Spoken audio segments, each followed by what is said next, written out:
ಎಲ್ರಿಗೂ ನಮಸ್ತೆ. ನಾನು ಅಶ್ವಥ್. ಹಿಜ್ಬುಲ್ಲಾ, ಹಮಾಸ್, ಹೌತಿ ಉಗ್ರರಿಗೆ ಸಹಕಾರ ನೀಡ್ತಾ ಇರುವ ಇರಾನ್ ಮೇಲೆ ನಾವು ದಾಳಿ ನಡೆಸ್ತೀವಿ ಅಂತ ಇಸ್ರೇಲ್ ಕಳೆದ 1 ವರ್ಷದ ಎಚ್ಚರಿಕೆ ನೀಡ್ತಾ ಬರ್ತಾ ಇತ್ತು. ಈ ನಡುವೆ ಎರಡೂ ದೇಶಗಳ ಮಧ್ಯೆ ಕ್ಷಿಪಣಿ ದಾಳಿ ನಡೆದು ತಣ್ಣಗೆ ಆಗ್ತಾ ಇತ್ತು. ಆದರೆ ಇಸ್ರೇಲ್ ಈ ಬಾರಿ ಮಾಡು ಇಲ್ಲವೇ ಮಡಿಗೆ ಬಿದ್ದು ಇರಾನ್ ಮೇಲೆ ಭಯಂಕರವಾದ ದಾಳಿ ನಡೆಸಿದೆ. ಇದರ ಜೊತೆ ಅಮೆರಿಕ ಇರಾನ್ ಮೇಲೆ 14,000 kg ತೂಕದ ಬಾಂಬ್ ಸಹ ಹಾಕಿದೆ. ಹೀಗಾಗಿ ಜೂನ್ 14ರಿಂದ ಇಸ್ರೇಲ್ ಮಾಡು ಇಲ್ಲವೇ ಮಡಿ ಹೋರಾಟಕ್ಕೆ ಮುಂದಾಗಿದ್ದು ಯಾಕೆ, ಅಮೆರಿಕ ದಿಢೀರ್ ಯುದ್ಧಕ್ಕೆ ಪ್ರವೇಶ ಮಾಡಿದ್ದು ಯಾಕೆ, ಕದನ ವಿರಾಮ ಘೋಷಣೆಯಾಗಿದೆ ಹೇಗೆ ಇತ್ಯಾದಿ ಎಲ್ಲ ವಿಚಾರಗಳನ್ನು ನಾನು ಈ ವಿಡಿಯೋದಲ್ಲಿ ತಿಳಿಸ್ತಾ ಇದ್ದೀನಿ. ಈಗ ಅಮೆರಿಕ ಇರಾನ್ ಮೇಲೆ ಬಾಂಬ್ ಹಾಕಿದ್ದು ಯಾಕೆ ಅಂತ ತಿಳ್ಕೊಳ್ಳೋ ಮೊದಲು ಈ ಕಿತ್ತಾಟ ಯಾಕೆ ಆರಂಭವಾಯಿತು ಅನ್ನೋದನ್ನು ಸರಳವಾಗಿ ತಿಳಿಸುವ ಪ್ರಯತ್ನವನ್ನು ನಾನಿಲ್ಲಿ ಮಾಡ್ತೀನಿ. ಇಸ್ರೇಲ್, ಪ್ಯಾಲೆಸ್ತೈನ್ ಮತ್ತು ಇರಾನ್ ನಡುವೆ ಕಿತ್ತಾಟಕ್ಕೆ ಕಾರಣವನ್ನು ತಿಳ್ಕೊಳ್ಬೇಕು ಅಂತಂದರೆ ನಾವು 78 ವರ್ಷದ ಹಿಂದೆ ಹೋಗಬೇಕು. ಎರಡನೇ ಮಹಾಯುದ್ಧದ ನಂತರ 1947ರಲ್ಲಿ ವಿಶ್ವಸಂಸ್ಥೆ ಅರಬ್ ರಾಜ್ಯ ಹಾಗೂ ಇಸ್ರೇಲ್ ಅಂತ ಭೂಭಾಗವನ್ನು ವಿಂಗಡಣೆ ಮಾಡುತ್ತೆ. ಇದಾದ 1 ವರ್ಷದ ಬಳಿಕ 1948ರಲ್ಲಿ ಇಸ್ರೇಲ್ ತಾನೊಂದು ಸ್ವತಂತ್ರ ದೇಶ ಎಂದು ಘೋಷಣೆ ಮಾಡುತ್ತೆ. ಈ ಮೂಲಕ ವಿಶ್ವದ ಮೊದಲ ಯಹೂದಿ ದೇಶವಾಗಿ ಅಸ್ತಿತ್ವಕ್ಕೆ ಬರುತ್ತೆ. ಯಹೂದಿ ದೇಶವಾಗಿ ಉದಯವಾದರೂ ಜೆರುಸಲಂ ಸೇರಿದಂತೆ ಹಲವು ಪ್ರದೇಶಗಳು ತನ್ನದು, ಇದು ತನಗೇ ಸೇರಬೇಕೆಂಬ ವಾದವನ್ನು ಇಸ್ರೇಲ್ ಮುಂದಿಟ್ಟುಕೊಂಡು ಬರ್ತಾ ಇದೆ. ಮುಸ್ಲಿಂ ರಾಷ್ಟ್ರಗಳ ನಡುವೆ ಯಹೂದಿಗಳನ್ನು ಹೊಂದಿರುವ ಇಸ್ರೇಲ್ ದೇಶವಾಗಿದ್ದನ್ನು ಪ್ಯಾಲೆಸ್ತೈನ್ ಮತ್ತು ಇರಾನ್ ಸೇರಿದಂತೆ ಹಲವು ರಾಷ್ಟ್ರಗಳು ವಿರೋಧಿಸ್ತಾನೆ ಇದೆ. ಇದು ಈ ಯುದ್ಧಕ್ಕೆ ಮೂಲ ಕಾರಣ. ಈ ವಿಚಾರವನ್ನು ತಿಳ್ಕೊಂಡ್ರೆ ಉಳಿದ ಎಲ್ಲ ವಿಚಾರಗಳು ನಿಧಾನವಾಗಿ ಅರ್ಥ ಆಗುತ್ತೆ. ಹಮಾಸ್, ಹಿಜ್ಬುಲ್ಲಾ, ಹೌತಿ ಸಂಘಟನೆಗಳಿಗೆ ಇರಾನ್ ಬೆಂಬಲ ನೀಡಿದ್ದಕ್ಕೆ ಇಸ್ರೇಲ್ ಮೊದಲೇ ಸಿಟ್ಟಾಗಿತ್ತು. ಈ ಕಾರಣಕ್ಕೆ ಆಗಾಗ ಈ 3 ಸಂಘಟನೆಗಳ ಮೇಲೆ ಬಾಂಬ್ ದಾಳಿ ನಡೆಸ್ತಾ ಇತ್ತು. ಆದರೆ ಜೂನ್ 13ಕ್ಕೆ ದಾಳಿ ಮಾಡಲು ಮೂಲ ಕಾರಣ ಇರಾನ್ ಅಣುಬಾಂಬ್ ಹೊಂದುವ ಹಂತವನ್ನು ತಲುಪಿತ್ತು. ಒಂದು ಅಣುಬಾಂಬನ್ನು ಸುಲಭವಾಗಿ ತಯಾರಿಸಲು ಸಾಧ್ಯವಿಲ್ಲ. ಇದಕ್ಕೆ ಹಲವಾರು ವರ್ಷಗಳ ಶ್ರಮ ಬೇಕಾಗುತ್ತೆ. ಹೀಗಾಗಿ ಹೇಗೆ ಅಣುಬಾಂಬನ್ನು ತಯಾರಿಸ್ತಾರೆ ಅನ್ನೋದನ್ನು ಸರಳವಾಗಿ ತಿಳಿಸುವ ಪ್ರಯತ್ನವನ್ನು ನಾನಿಲ್ಲಿ ಮಾಡ್ತೀನಿ. ನೈಸರ್ಗಿಕ ಯುರೇನಿಯಂನಲ್ಲಿ 99.3% ಯುರೇನಿಯಂ 238 ಅಂಶ ಹೊಂದಿದ್ರೆ 0.7% ಯುರೇನಿಯಂ 235 ಅಂಶ ಇರುತ್ತೆ. ಇನ್ನೊಮ್ಮೆ ಹೇಳ್ತೀನಿ, 0.7% ಮಾತ್ರ ಯುರೇನಿಯಂ 235 ಅಂಶ ಇರುತ್ತೆ. ಇನ್ನು ಇದನ್ನು ಸರಳವಾಗಿ ಹೇಳೋದಾದರೆ, ನಾವು ಗಣಿಗಳಿಂದ 1 kg ಯುರೇನಿಯಂ ಖನಿಜವನ್ನು ಪಡೆದರೆ ಅದರಲ್ಲಿ 993 ಗ್ರಾಂ U238 ಅಂಶ ಇದ್ದರೆ 7 ಗ್ರಾಂ ಮಾತ್ರ U235 ಅಂಶ ಇರುತ್ತೆ. ನೈಸರ್ಗಿಕ ಯುರೇನಿಯಂನಿಂದ ಪರಮಾಣು ವಿದ್ಯುತ್ ಸ್ಥಾವರ ಅಥವಾ ಪರಮಾಣು ಬಾಂಬ್ ಮಾಡಲು ಸಾಧ್ಯವಿಲ್ಲ.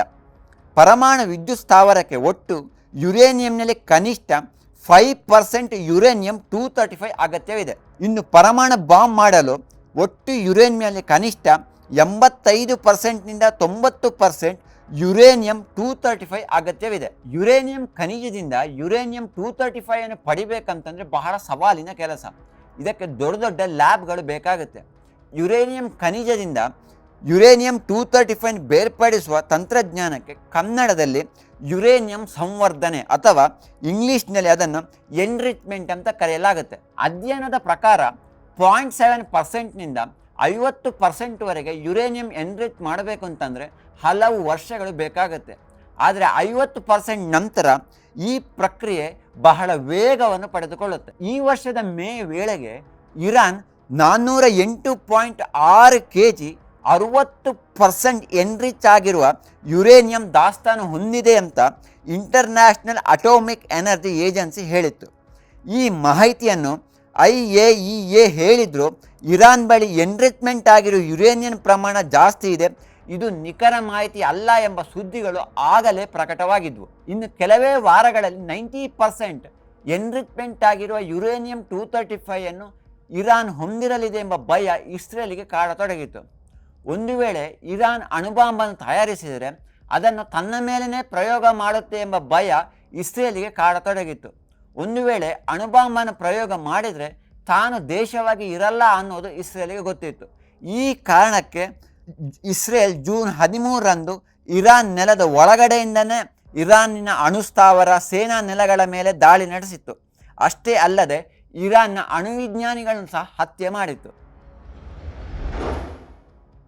ಇರಾನ್ ಫೋರ್ಡೋ, ನತಾಂಜ್ ಮತ್ತು ಎಸ್ಫಾನ್ನಲ್ಲಿ ಅಣುಸ್ಥಾವರಗಳನ್ನು ಸ್ಥಾಪನೆ ಮಾಡಿದೆ. ಈ ಪೈಕಿ ಫೋರ್ಡದ್ದು ಭೂಗತ ಅಣುಸ್ಥಾವರ ಆಗಿದ್ದರೆ ನತಾಂಜ್ನಲ್ಲಿ ಯುರೇನಿಯಂ ಸಂವರ್ಧನ ಘಟಕ, ಎಸ್ಸಾನ್ನಲ್ಲಿ ಅತಿ ದೊಡ್ಡ ಪರಮಾಣು ಸಂಶೋಧನಾ ಕೇಂದ್ರವನ್ನು ಇರಾನ್ ತೆರೆದಿದೆ. ಫೋರ್ಡೋದಲ್ಲಿ ಸ್ಥಾಪನೆ ಮಾಡಿರುವ ಭೂಗತ ಅಣುಸ್ಥಾವರ 2009ರವರೆಗೂ ಯಾರಿಗೂ ತಿಳಿದಿರಲಿಲ್ಲ. ಈ ಅಣುಸ್ಥಾವರ ಎಷ್ಟು ಅಡಿ ಆಳದಲ್ಲಿ ಇದೆ ಅಂತಂದರೆ ನೆಲದಿಂದ 295 ಅಡಿ ಆಳದಲ್ಲಿ ಈ ಅಣುಸ್ಥಾವರವನ್ನು ಸ್ಥಾಪನೆ ಮಾಡಿದೆ. ಇಸ್ರೇಲ್ ಉಳಿದ 2 ಅಣುಸ್ಥಾವರಗಳ ಮೇಲೆ ಬಾಂಬ್ ದಾಳಿ ನಡೆಸಿದ್ರು. ಈ ಅಣುಸ್ಥಾವರದ ಮೇಲೆ ಬಾಂಬ್ ದಾಳಿ ಹಾಕಿದ್ರು ಅದನ್ನು ಧ್ವಂಸ ಮಾಡಲು ಸಾಧ್ಯವಾಗಿಲ್ಲ.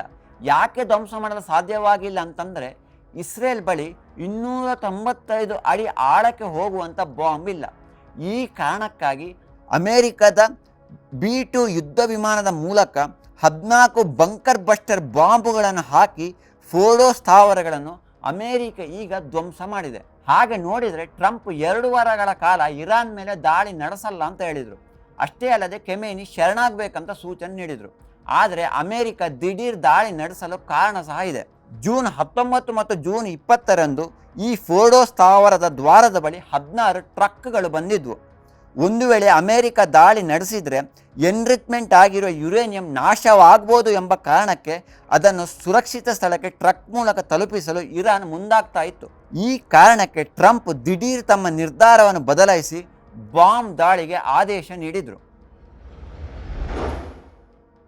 ಕಳೆದ 12 ದಿನಗಳಿಂದ ಇರಾನ್ ಮತ್ತು ಇಸ್ರೇಲ್ ಮಧ್ಯೆ ನಡೀತಾ ಇದ್ದಂಥ ಯುದ್ಧ ಅಂತ್ಯಗೊಂಡಿದ್ದು ಕದನ ವಿರಾಮ ಘೋಷಣೆಯಾಗಿದೆ.